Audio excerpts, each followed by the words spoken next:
C'est une escale de Jeanne un peu particulière. Mon invitée habite aujourd'hui en bord de mer. C'est une navigatrice de la vie, des choses de la vie. Pascale Privé, bonjour. Bonjour. Vous êtes agrégée de lettres, auteure, éditrice. Vous semblez être partout et vous êtes nulle part. Insaisissable, Pascale. Pourquoi? Est-ce que c'est un choix? Je crois il y a des gens qui aiment se mettre en avant, et puis il y a des gens. C'est pas que ça fait peur, c'est qu'on n'en voit pas l'enjeu, l'intérêt. On peut écrire des livres parce qu'on veut se mettre en avant. On peut aussi écrire des livres parce que justement on ne veut pas. Et bon, l'exemple le plus connu, c'est Kundera, hein, mais l'idée, c'est le livre parle à ma place. Et j'ai pas l'impression que ce soit tout à fait moi qui parle dans un livre, c'est le livre qui parle. Et ça suffit. Je pense que c'est peut-être ça aussi. Parce que vous êtes une femme qui semblait être, non pas dans un grand calme, mais vous semblez vouloir ne pas traumatiser plus la vie. Elle est assez traumatisante, notre vie. Est-ce que c'est juste? C'est très juste, oui. Oui, le drame, c'est pas un élément qui m'attire. Vous avez écrit un livre, Shabadabada, aux éditions Ardavena, qui est un livre extrêmement grave, dans le sens d'une certaine gravité. Et en même temps, vous passez sur des choses de la vie graves, avec un ton, une écriture neutre. Tantôt c'est on, tantôt c'est je aussi, on change. Pourquoi vous avez voulu cette neutralité des mots dans des séquences parfois un peu rudes? En contrepoint, par sens de l'équilibre peut-être. Je trouve toujours ça très difficile, justement, cet exercice de mise en avant de soi, parce que c'est un livre très personnel. C'est le premier de mes livres qui aborde des choses aussi personnelles, sans le filtre de la fiction. Alors, c'est un roman, ça, on en reparlera, mais c'est un roman, mais qui est construit à partir de choses vécues. De toute façon, quand on écrit, en général, on construit à partir de choses vécues, mais on les transforme plus ou moins. Là, c'est assez brut. Et j'avais pas envie d'en faire un témoignage du tout. Je trouve pas ça intéressant d'ajouter un témoignage aux 1000 témoignages sur les heures de la rencontre. Pas forcément amoureuse, mais entre l'homme et la femme. Et au contraire, je trouvais qu'il y avait une place qui existait pour ce récit dépassionné qui permet de mieux voir finalement, qui donne à voir quelque chose de beaucoup plus intéressant que le pathos qu'on y met. Qu'est-ce que Shabadabada? Si c'était vous qui deviez, je dirais, l'argumentaire au libraire, ou l'argumentaire tout court. Alors, Shabadabada, le titre, pour commencer, enfin pour moi c'était son côté roman photo qui m'a intéressée. C'est le cliché de la rencontre amoureuse, merveilleuse, instantanée, et puis ensuite on se rencontre, on se croise, nos yeux se croisent, ou alors j'ai vu sa main, j'ai vu sa bouche, je ne sais pas, mais enfin voilà, tout de suite quelque chose s'enclenche, ça marche, c'est très beau, ça se construit, ça roule, ça chante, oui. Shabadabada. Sauf que là précisément, il faut entendre l'ironie dans le titre, l'antiphrase, parce que justement ça s'enclenche pas. Là, ce sont des histoires où c'est pas du tout ça qui s'enclenche. C'est pas grave en soi. Ce qui devient grave, mais alors pas au sens tragique Enfin, pas au sens de l'intensité, mais plus au sens de la gravité qu'on peut ressentir, c'est la répétition, c'est l'itération du même, qui fait finalement de ces rencontres ratées une espèce de motif de la vie. Voilà. Justement, dans ces rencontres, je vais lire un passage. Dans la salle de la Comédie Française, il réussira à s'asseoir à côté de moi et profitera de la pénombre pour glisser sa main dans la poche de ma veste. Je lui taperai sur les doigts. La plupart des élèves, comme lui-même, quitteront la salle avant la fin du spectacle, franchement raté.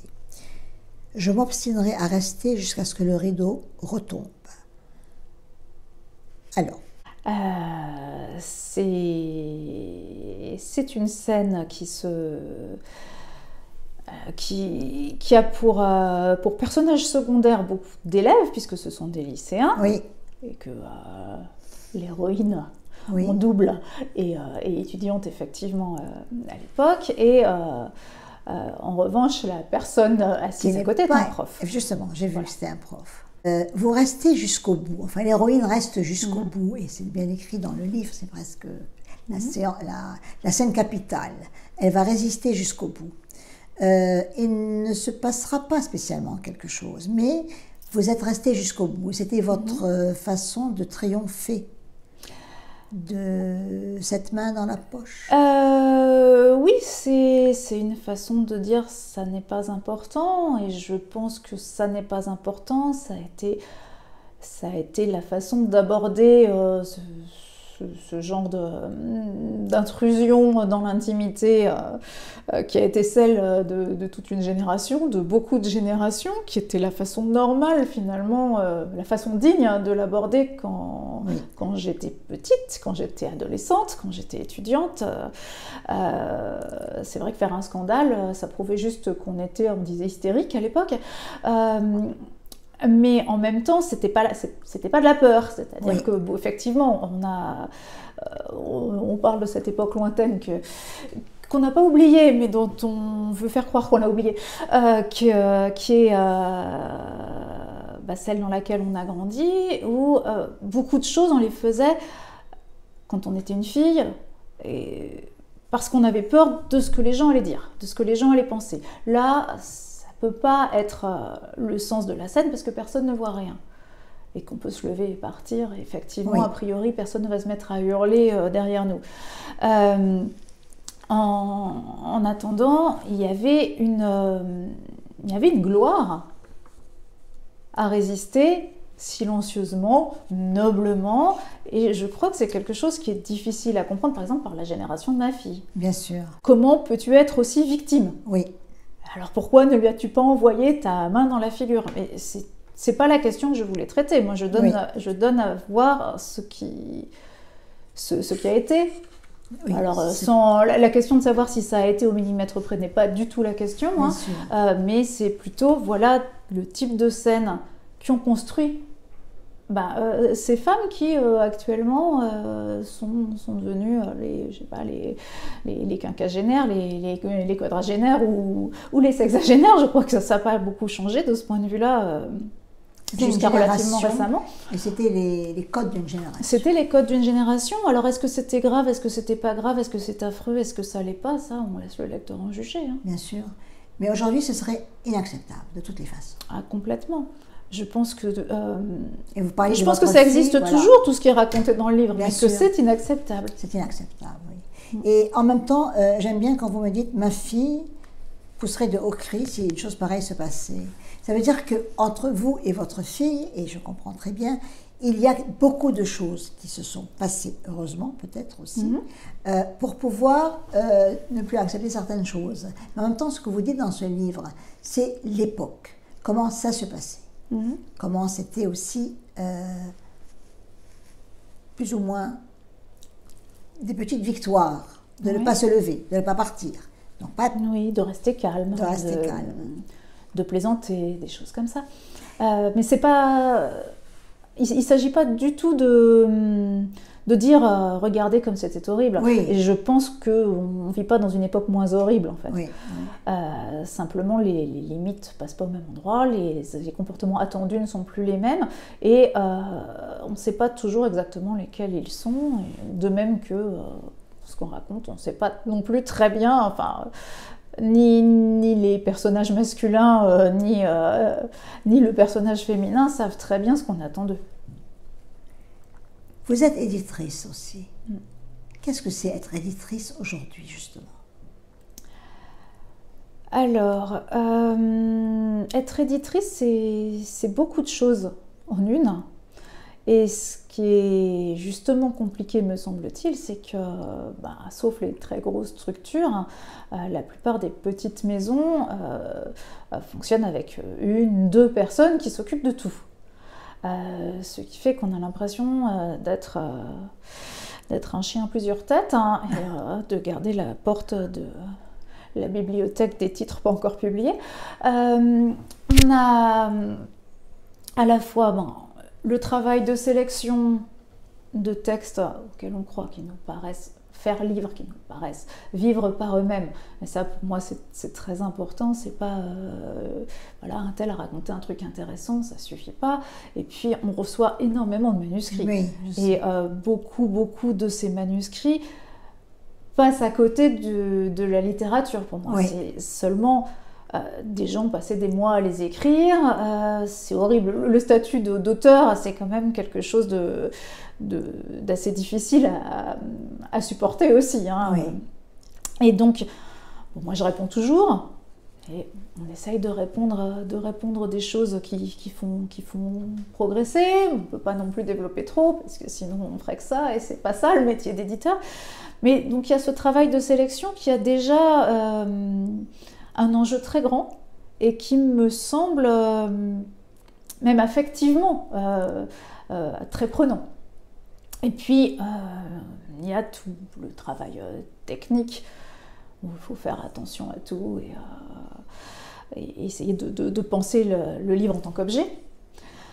On fait pas d'e-book, parce que nous, c'est vraiment le livre en tant qu'objet qui nous intéresse. Et puis, il y a le travail de diffusion, l'argumentaire dont vous parliez tout à l'heure. Essayer de partager notre intérêt. Et là, on se heurte de nouveau à des attentes qui ne sont pas les nôtres, à des impératifs économiques qu'on a essayé de contourner à un moment, mais qui nous arrivent, qui de nouveau arrivent au travers du chemin. Donc, c'est un travail où il ne faut pas s'énerver, pareil. Et essayer de garder son cap, en sachant qu'on ne va pas être compris, mais qu'on avance. On est parfois compris, mais souvent, non. Voilà. Vous avez dit tout à l'heure un mot qui m'a interpellée. Vous avez parlé de l'écriture. Parce qu'aujourd'hui, il y a beaucoup d'écrits, mais peut-être que l'écriture, en tant que matériau premier d'un livre, il y a une exigence. Vous avez toujours cette exigence pour l'écriture. Elle a une place, je dirais, dominante. Parce que beaucoup de livres, ce sont des histoires. Ça veut dire que l'histoire, aussi belle, aussi douloureuse est-elle, aussi même parfois terrible ou même poétique, on l'oublie. Parce que je suis lectrice moi-même, je lis un livre, il me touche beaucoup, mais je l'oublie. Je ne retiendrai pas une phrase du livre que je pourrais sortir plus tard, comme étant... Voilà. Est-ce que l'écriture manque aujourd'hui beaucoup? La vraie écriture? Alors, parce que tout est écriture. Ce qui est difficile à dire, c'est comme quand on dit les gens ne lisent plus, ça dépend par rapport à quand, ça dépend quelle personne. Au XVIIIe siècle, il y avait moins de lecteurs que maintenant. L'écriture, il y a cette problématique du nombre, de la structure sociale qui a été complètement transformée, qui fait qu'il est difficile de savoir exactement si elle manque complètement ou si elle est juste invisible, si elle est noyée dans la masse. Mais ce qu'on reçoit souvent, ça relève de la caricature de livres. Et puis ce qu'on entend beaucoup aussi dans des enquêtes, enquêtes faites par des éditeurs ou faites par des journaux, c'est que beaucoup d'auteurs vont dire « Non mais moi je ne lis pas, ça pourrait nuire à mon style ». Oui. C'est comme, je sais pas, moi, quand je parle la langue des gens avant moi, et j'ai lu, et heureusement. Et on a une espèce de méfiance vis-à-vis de la phrase qui a été attribuée à des tas de penseurs différents, qui étaient nous sommes des nains juchés sur les épaules des géants. On construit, l'œuvre, elle nous appartient pas tant que ça. Bien sûr, c'est notre œuvre quand on écrit quelque chose. Quand je reçois un livre, il y a bien un auteur, et ça pouvait pas en être un autre. Mais ça reste quelque chose de relativement collectif quand même. Alors on a peut-être l'écriture de l'époque, qui est une écriture qui me plaît pas, je sais pas. Moi j'ai surtout l'impression que il y a eu un trop-plein d'informations qui donne un blougi-boulga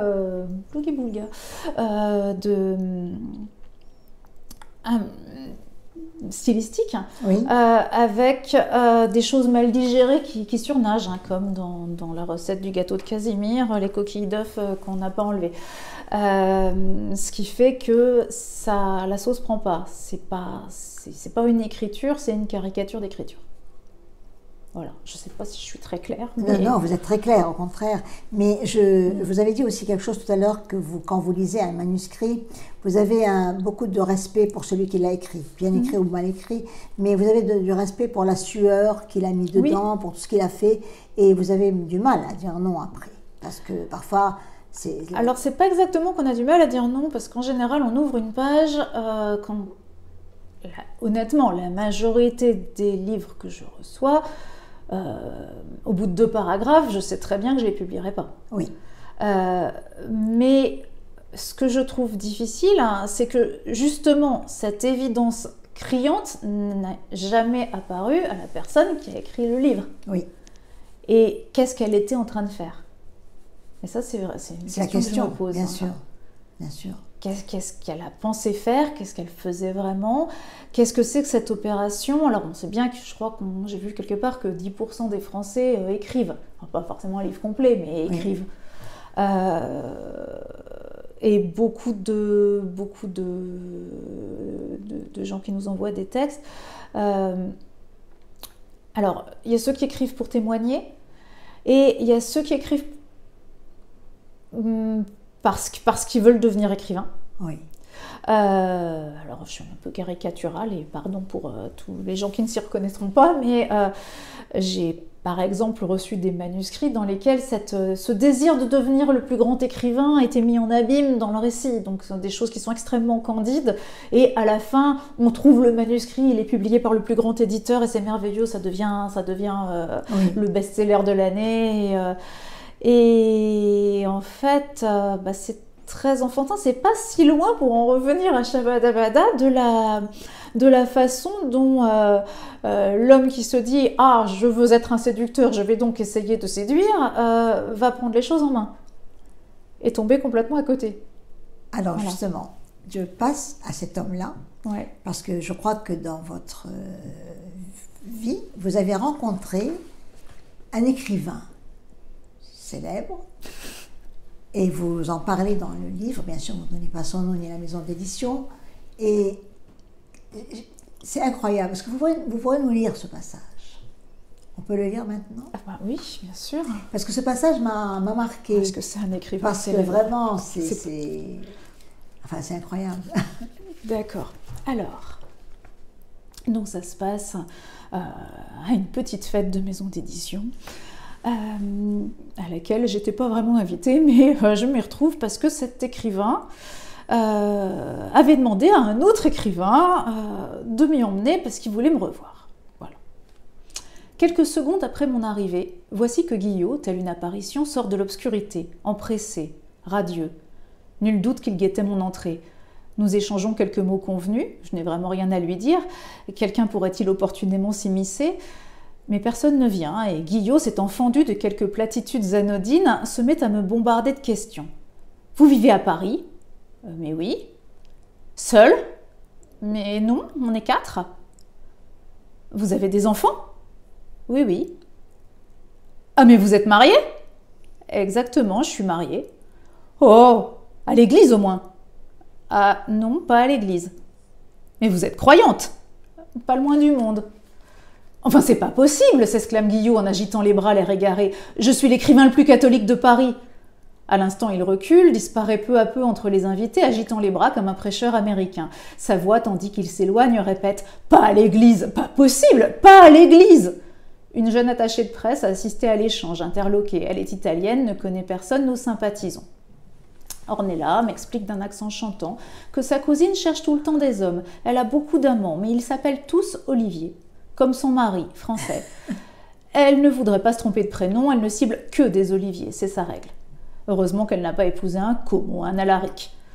Mon interlocutrice est drôle. Nous nous asseyons à une petite table, nous rions beaucoup, surtout quand Guillot réapparaît à 3 ou 4 reprises, les yeux exorbités, plonge sur moi et éructe. « Vous êtes sûr que vous n'êtes pas marié à l'église? Enfin, à l'église!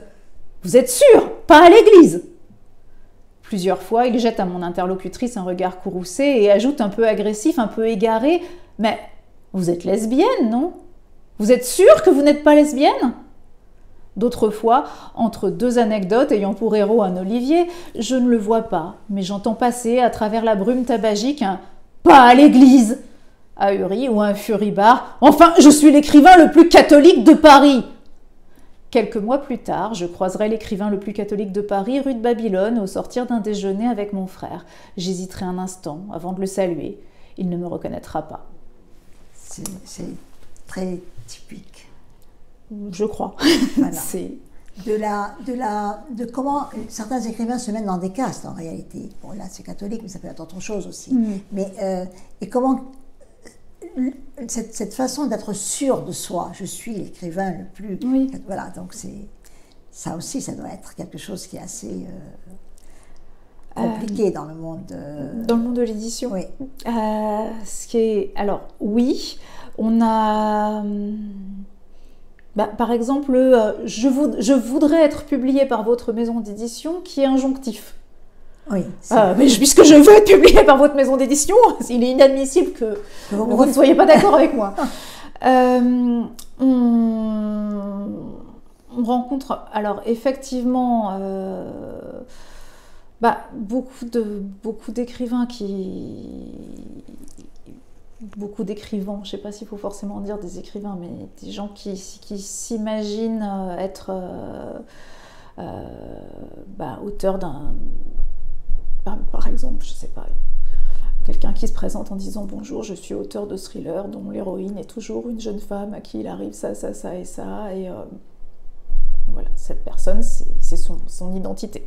Ouais. C'est très curieux. Ça, je juge pas, je suis juste étonnée. Non, bien sûr, mais ce que je veux dire, c'est que aussi peut-être que les réseaux sociaux ont donné aux gens une sorte, parce que bon, être écrivain, bien sûr, il y a l'écriture, il y a beaucoup de choses, mais vous avez beaucoup de personnes aujourd'hui qui sont écrivains, qui sont poètes, ils sont uniquement aimés, likés par des milliers de followers, d'amis, et peut-être qu'ils pensent qu'ils sont adoubés et ils sont légitimés à faire quelque chose. Ça veut dire que c'est un monde qui a un peu bougé à ce niveau-là. Oui. Oui, mais en fait, c'est la même chose que ce dont je parlais quand je disais qu'on avait des tas de choses mal digérées qui se mélangeaient, c'est-à-dire qu'on ne sait plus très bien, il n'y a plus de haut, il n'y a plus de bas, quoi. Chacun vit dans son espèce de bulle de reconnaissance. Et non seulement on ne se demande pas est-ce que ce que j'écris est du niveau de ce qui s'est écrit. Alors c'est peut-être un peu stérilisant aussi, mais c'est vrai que chez Ardavena, on publie beaucoup de classiques. Notre ligne, c'est vraiment ça, des classiques qui étaient plus disponibles, mais qui valent vraiment le coup d'être lus, qui sont de grands auteurs. Et on n'a pas envie que nos auteurs contemporains départent. Oui, bien sûr. Et cette confrontation au texte classique, c'est devenu presque mal poli pour beaucoup de gens. C'est quelque chose... Comment ça, vous osez me renvoyer à ces textes? Mais moi, je... Et je pense que c'est l'une des raisons pour lesquelles le monde de l'édition est devenu très confus. Nous revenons à vous, Pascale Privé. Ouais. Paris-Saint-Malo. Comment s'est fait le Paris-Saint-Malo? Voilà. C'est une histoire, pas de SNCF, c'est une sorte de rencontre. La SNCF l'a permis. Voilà, la SNCF l'a permis. Le Paris-Saint-Malo. Bravo SNCF. Mais oui, c'est une histoire de rencontre. Belle rencontre. De rencontre. Et là, on ne peut pas dire que du mal des réseaux sociaux, puisqu'on s'est rencontrés sur les réseaux sociaux. Mais oui, c'est une histoire de rencontre aussi fortuite que peut l'être une rencontre.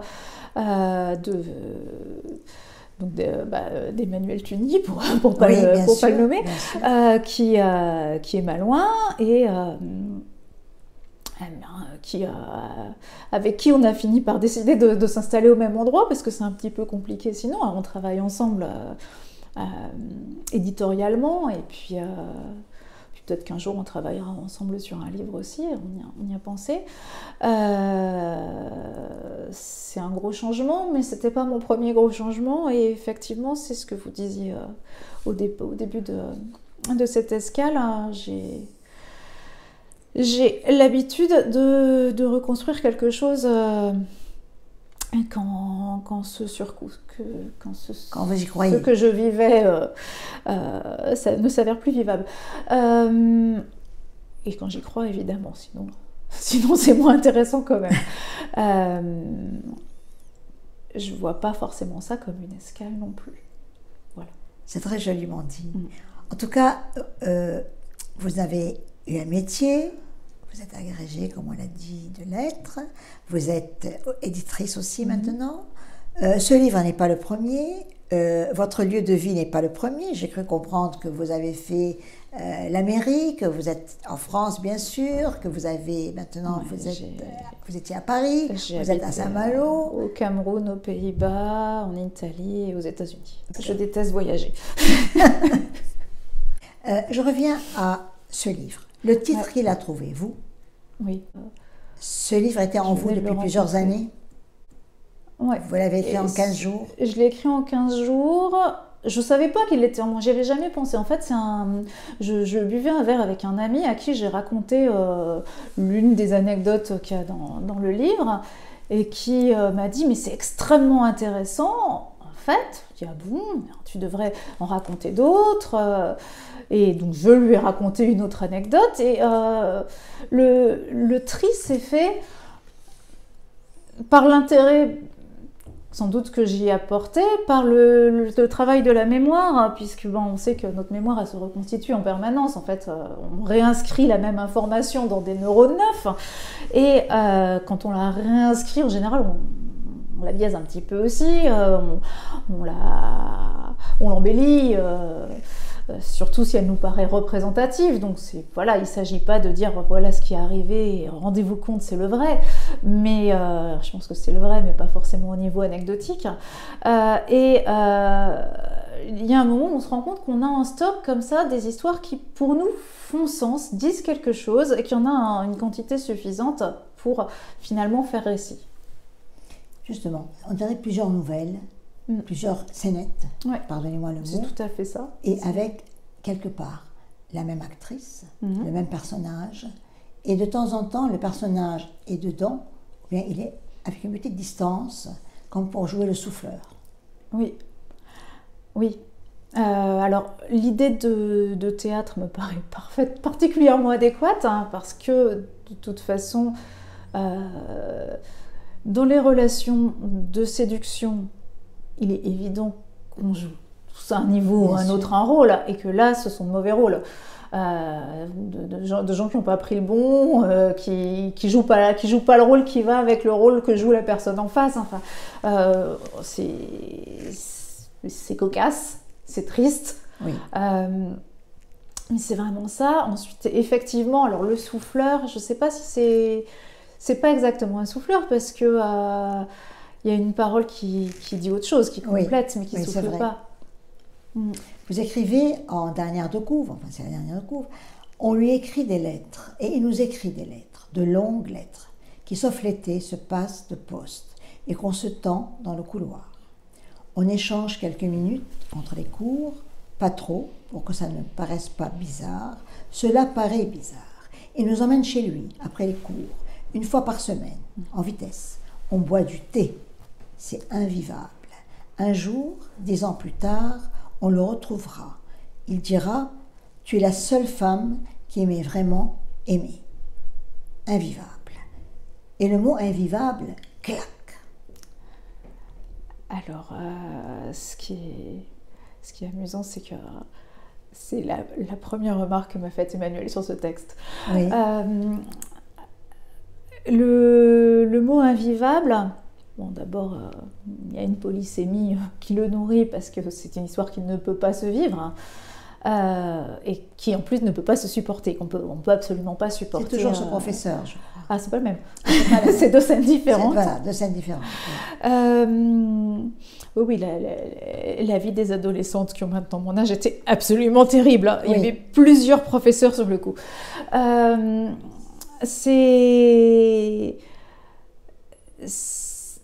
Il y a une cristallisation nécessaire dans toute cette histoire d'amour. Et là, on n'a pas le droit de la faire. On n'a pas le droit de la faire fantasmatiquement, mais même de construire par les petits faits qui ont fabriqué la relation, cette histoire. Dire, il n'y a rien. On revient toujours à la case départ toutes les semaines devant son thé, quoi. Rien n'advient. Sinon, bon, des choses dont on ne va pas parler dans le texte, c'était pas le sujet, mais rien. Ce qui advient dans le texte ne fait pas partie de l'invivable. Ce qu'on ne dit pas dans le texte, justement. Si, tout à fait. Il fait partie de l'invivable dans les deux sens. Dans les deux sens. Il fait partie de l'invivable dans les deux sens, mais bon, en fait, bon. Je suppose que vous avez lu, comme tout le monde, Le Consentement. Oui.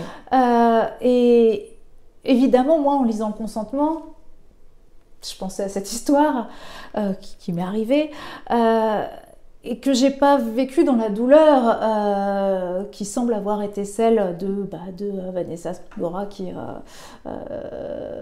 qui pourtant, elle, d'une certaine façon, l'a vécue. Cette histoire a eu lieu, elle s'est installée avec Matzneff, etc. Oui, ok. Mais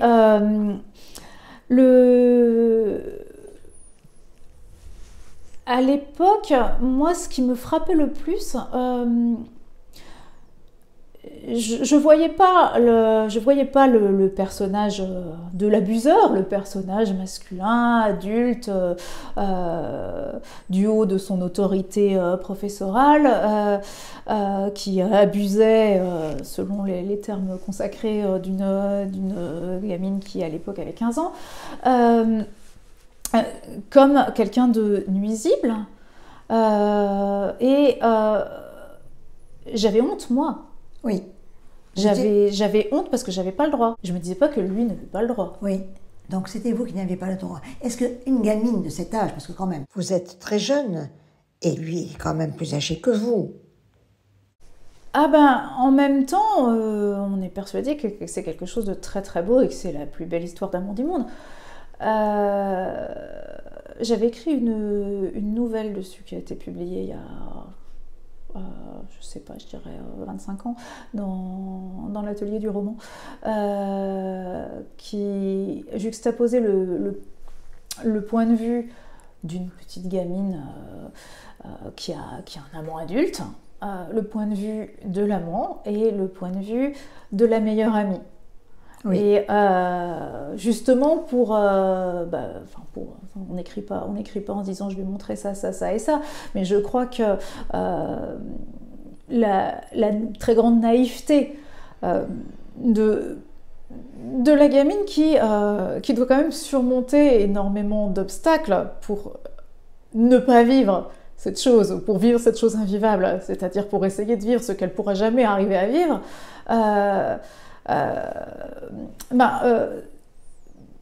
Il faut une motivation énorme à cet enfant. Enfin, il faut y croire énormément. Sinon, on n'essaye pas. Oui. Et en fait, dans ces histoires, et c'est ce qui est totalement inaudible actuellement, ce qui est scandaleux, c'est que l'homme fait jamais ça tout seul. Et c'est pas vrai qu'on est une pure victime, ça n'existe pas. On construit quelque chose, on est très naïf, alors on est victime de sa naïveté. Bon, je vais pas non plus accabler les personnes à qui ça arrive. Bien sûr, et puis c'est différentes choses, différentes histoires. On n'est pas totalement passif. Et on a envie d'y croire. J'entendais ça sur les brouteurs, vous savez, qui trompent des femmes adultes, qui expliquent à une femme qui a 48 ans et qui vit je sais pas où, qui est divorcée, qui a des enfants, qu'il est totalement amoureux d'elle et qu'il va l'épouser en l'ayant jamais vue. Bon, il est évident qu'on ne peut pas croire ça, mais elle n'est pas stupide et elle y a cru. Parce qu'elle était dans une situation d'impasse telle que s'échapper de cette façon, c'était déjà... Enfin, elle a choisi de s'échapper. Et on peut pas... On a honte de soi dans ces cas-là. La gamine, elle sait très bien, on a 15 ans, on n'en a pas 4 non plus, on sait très bien que c'est pas possible, on sait très bien qu'on se leurre, on sait très bien que c'est pas normal. Et en même temps, on y va. Et ensuite, c'est très dur à accepter d'y être allé. Alors on préfère dire c'est totalement lui, mais en réalité, ce qui fait mal, c'est aussi beaucoup d'y être allé, de ne pas avoir dit non. Et ça peut être la faute du monde entier, mais c'est aussi la nôtre un peu, c'est comme ça. Et c'est ça qui est très dur dans toutes les affaires de mœurs. C'est quelque chose... Ça ne veut pas dire qu'on doit être condamné. Non. Mais en même temps, il faut en faire quelque chose. Soi-même, il faut en faire quelque chose. On ne peut pas se contenter de dire « ça n'a pas été parce que c'est scandaleux, c'est inadmissible, je ne peux pas avoir été ça ». Dans ce cas, on devient dingue. Et là, la fameuse hystérie dont je parlais, et dont le nom est fort mal choisi, nous tombe dessus, effectivement. La page de couverture, c'est Judith décapitant Holoferne. Ouais. On attribue ça au Caravage. Ça a été redécouvert très récemment, ce tableau, donc c'est pour ça. Oui, il est très beau, elle est très belle. Mais quelque part, c'est pas qu'il y a des contradictions, pas du tout, mais il y a le ton de votre livre. Il y a ce que vous me dites maintenant, du rôle des deux, quelque part. Il y a quand même une décapitation. Ouais. C'est comme si vous étiez en train d'avoir un peu... Il y a eu des sensations, il y a eu une part de votre part, mais en même temps, cette décapitation, elle est quand même forte. Et l'homme souffre là. Et horriblement, Judith regarde un peu de côté. Ah ben Judith, elle fait ce qui doit être fait. Voilà. Et vous pensez qu'avec ce livre, vous avez décapité ces petites histoires? Je pense pas... Enfin, je ne pense pas que j'ai eu besoin de les décapiter au moment où j'ai écrit ce livre. Je crois que... Je crois qu'il s'agissait plutôt de juxtaposer des points de vue, comme ce que je vous disais tout à l'heure sur la nouvelle, c'est-à-dire que la relation de séduction, ça peut être le roman photo, le gros cliché, bon voilà, shabadabada, tout va bien. Ça peut être le drame, mais si on juxtapose le cliché et le drame, on les annule et il reste la vraie vie, qui je crois est plus sensible dans justement ces petites scènes qui sortent un peu du néant, que j'ai essayé de contextualiser un minimum, et qui n'en disent pas trop, à la fois parce que par pudeur, mais aussi qui n'en disent pas trop parce qu'elles se laissent interpréter. Elles ne sont pas interprétées. Et je pense que c'est ça qui manque un peu. C'est-à-dire qu'il ne s'agit pas de dire voyez comme c'était mal, voyez comme un tel avait tort, ni voyez comme j'étais légère, ni non plus voyez je n'étais pas légère, c'était eux. C'est pas la question en fait. C'est voilà ce qui est. voilà ce que j'ai vu. Oui. Voilà. Et on se construit, on s'est construit. Ce sont les petites pierres qui nous ont construit, puisque c'est un point de vue très féminin. Et donc c'est ce que vous avez en face de vous. C'est pas, on n'est pas devant un tribunal. Oui. Simplement, qu'est-ce que vous en faites, voilà. Et justement, quand on revient à ce que vous disiez au début, que cette génération, il y a beaucoup de personnes qui ont vécu ce genre d'histoire, qui n'étaient pas bien sûr des histoires, elles sont violentes, elles sont terribles, parce que si on va les redisséquer et vraiment en reparler, ce qui n'empêche pas la parole de certaines femmes qui ont vécu des horreurs, de parler aujourd'hui, parce que oui, justement, à l'époque, c'est pas la même chose on ne aussi. pouvait pas en parler. Non, c'est pas la même chose. Mais ce serait intéressant un jour d'avoir un débat à ce sujet, avec plein de personnes qui ont vécu, je dirais, des choses quand même qui ne sont pas faciles, qui sont invivables, comme vous dites, et en même temps, les autres, qui ont été blessés à mort jusqu'à vraiment parfois, bon, elles ont mis des années à en parler, mais elles en ont parlé avec tellement de douleur, elles sont déconstruites complètement. Qui est enfin, une douleur avec laquelle on compatit de toute façon. Enfin, je ne sais pas si c'est pareil. C'est très intéressant de parler. Pas, mais effectivement, c'est quelque chose dont une parole dont la libération était, je pense, très nécessaire. Très nécessaire, oui. C'est juste. Et aujourd'hui, vous qui recevez beaucoup de manuscrits, est-ce que les hommes sentent un besoin de réhabiliter leur, je dirais, le masculin? Parce qu'aujourd'hui, le masculin est totalement... enfin, les hommes se taisent beaucoup. Aujourd'hui, j'entends. Hein, pas tous, bien sûr. Mais aujourd'hui, le masculin a-t-il besoin d'être réhabilité? Ne serait-ce que par l'écriture, comment ils se présentent, les hommes, quand ils présentent un manuscrit? Est-ce qu'ils sont encore des héros? Est-ce qu'ils sont plutôt des... Je ne sais pas. Est-ce qu'il y a un côté... C'est très, très varié. Oui. Moi, j'ai pas l'impression que ce soit très sexué, justement, très genré, pour parler 21e siècle. La façon de présenter un livre peut être très différente d'une personne à l'autre, je laisse mon livre parler, ou je ne sais pas ce qu'il vaut. Est-ce qu'il raconte leur vie? Je vous explique ce qu'il y a dedans, et voilà, c'est bien, et c'est parce qu'il y a ça dedans. C'est plus, je vous raconte ce qu'il y a dedans. Oui. On a eu des exemples de manuscrits d'hommes qui racontaient leur vie, et c'était effectivement, alors c'était pas sur le plan de la séduction, mais c'était quand même le cliché viril du barbouze un petit peu, enfin du héros du héros de la force physique. Mais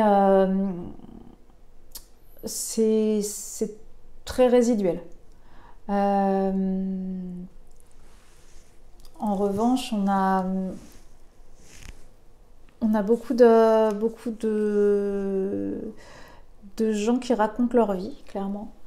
Oui. Et alors, dans ce qu'on a publié, par exemple, on a publié des récits d'hommes qui sont plutôt aussi des récits de souffrance, d'hommes qui se sont trouvés en situation de victime.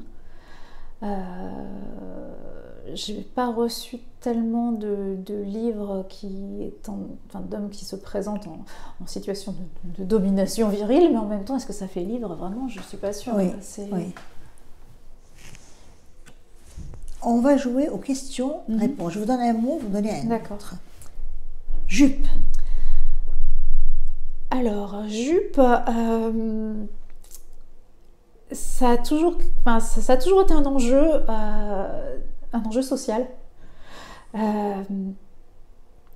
Il n'y a pas que la journée de la jupe. Enfin, moi, j'ai travaillé en ZEP pendant pas mal de temps, donc effectivement, la fille en jupe, c'était quelque chose de terrible. Je me souviens m'être rendu compte quand j'étais professeure au départ. J'avais une classe où il n'y avait que des garçons. Et la première fois que je suis arrivée en jupe, j'ai plus croisé un seul regard. Ils étaient tous au niveau de mes genoux. Alors, j'ai plus jamais remis de jupe. Mais on entendait les mouches voler, hein. De toute façon ils étaient adorables ces garçons, mais c'était... Donc c'est vraiment quelque chose qui... C'est un symbole de féminité absolument crucial actuellement, alors même que ça a été du... oui, ça a été l'incarnation de la féminité, mais une banalité absolue pendant des siècles, quoi. Main. J'aurais dû travailler de mes mains. Je voulais faire des tableaux, il y en a derrière moi, mais bon, j'en ai pas fait beaucoup. Faire de la pâtisserie, des trucs, n'importe quoi. Je fais énormément, oui, je fais la cuisine, de la couture, des choses, mais juste parce que c'est formidable de passer du cerveau aux doigts, des doigts à la chose, quoi. Dante. Dante, alors ça, on est à fond dedans. Oui, je sais. Ce qui est fabuleux avec Dante, c'est que ce qui me fascine, c'est que ça fascine. Ce qui me fascine, c'est qu'on est face à un auteur dont on ne sait même plus vraiment pourquoi lui et pourquoi pas d'autres s'est mis à incarner l'Italie médiévale, s'est mis à incarner finalement la religion, l'enfer, et en même temps a été complètement trahi. Mais ce qui est normal, puisque forcément un texte aussi ancien, quand on en rend compte, on est bien obligé de faire des choix, et les universitaires qui le traduisent ont tendance à refuser de faire des choix, donc truffer le texte de notes, ce qui fait qu'ils rendent parfaitement compte du sens, mais qu'on ne sent plus rien de ce qui a rendu le texte intéressant. D'où la traduction d'Emmanuel qui, elle, essaye de restituer la vitalité du texte de Dante. Je suis bien d'accord. Et l'autre, sa musicalité et en même temps son charme. Là, il est en train de terminer la traduction de la Vita Nova, donc la nouvelle. Qui est un ouvrage de jeunesse, donc Dante s'essaye à faire des choses qu'il ne maîtrise pas forcément très bien formellement, même s'il y a cette espèce de génie qui rend la chose très très belle et très, très attirante. Donc c'est ça qu'Emmanuel essaye de restituer. Donc il dit c'est une traduction, adaptation, mais en même temps, est-ce qu'on peut faire autrement qu'adapter? Pas vraiment. C'est-à-dire que de toute façon, soit on adapte et ça fonctionne, soit on n'adapte pas, mais dans ce cas on tue. Donc, et puis je pense qu'adapter certains textes, c'est aussi redonner vie à certaines, par exemple Dante, si vous mettez les textes difficiles, ils ne seront pas lus. Alors que le Dante, votre Dante, entre guillemets, on a envie de le lire. Tout le monde, pas tout le monde, mais on peut le lire. C'est-à-dire que ce n'est pas truffé, justement, de 25 000... non, il a mis très peu de notes. Voilà. Et en même temps, il est assez érudit, donc on n'est pas non plus dans la voilà, c'est pas... Oui, c'est pas une trahison non plus. Pas du tout. Mais il y a dans ce qu'il a traduit de la Divine Comédie, parce que c'est pour la nouvelle, il y a de la prose aussi, mais de la Divine Comédie, il y a un travail de la métrique qui est extrêmement poussé. Il a travaillé ça, alors là, dans le classicisme le plus absolu, pour rendre compte de l'endécasyllabe italien via des décasyllabes, puisque c'est ce qui lui est réputé le plus correspondre. Oui. Donc c'est un autre rythme que celui auquel on nous a habitués avec l'alexandrin qui est plus traditionnel, dans les traductions en question. On a quelque chose de beaucoup plus chantant, et qui rend beaucoup plus compte de ce qui était la poésie de l'époque. Et puis ce qu'on a fait aussi, là on a encore qu'un qui est apparu, mais on a un triptyque Enfer, Purgatoire, Paradis, illustré avec des peintres contemporains, des artistes contemporains, c'est pas forcément de la peinture, qui donnent leur version des différents chants, de l'enfer, du purgatoire, du paradis. Et l'idée, c'est de secouer un petit peu, c'est de frapper juste assez pour que on se dise mais en fait c'est pas ce que je croyais et c'est encore vivant. Le Paris c'est ça, c'est encore vivant et même si ça nous parle de conflits entre les Guelfes et les Gibelins à des siècles et des siècles de nous, ça reste quelque chose qui touche. Sinon ça sert à rien, c'est plus la peine d'en parler. J'avais dit au début de cette escale qu'elle serait un peu atypique. Et en effet, on passe du livre, on parle de Dante, on parle d'Emmanuel. C'est vrai que Dante n'était pas totalement... On avait bien... Emmanuel. Voilà, on revient à Shabada-Bada, on revient à vous. Mais c'est très agréable parce que quelque part on navigue. Mais on navigue, on voit où on va plus ou moins. Et en même temps, je ne sais toujours pas qui vous êtes. Et c'est très agréable aussi. Voilà. Mais ce n'est pas grave. Dans Shabada-Bada, il y a le côté léger, bien sûr. On a tous cette image de ce tournoiement à la plage. Mais dans la chanson, il y a aussi les paroles. Les paroles, on a retenu tous plus ou moins le Shabada-Bada. Mais dans les paroles, il y a « Comme nos voix chantent tout bas, nos cœurs y voient comme une chance, comme un espoir. Comme nos voix, nos corps y croient. Encore une fois, tout recommence, la vie repart. Et combien de joies, bien des drames, et voilà, c'est une longue histoire. Un homme, une femme ont forgé la trame du hasard. » Et j'ai l'impression que c'est toute votre vie qui est dans ce Shabada-Bada, la nôtre probablement. Et nous sommes hélas à la fin de cette escale. J'ai une petite surprise pour vous. Alors, j'espère que je vais la trouver. Oui, elle est là. On m'a confié un texte à vous dire à la fin. Voilà une petite femme très charmante et que j'aime en tant qu'elle est une femme et un écrivain également charmant.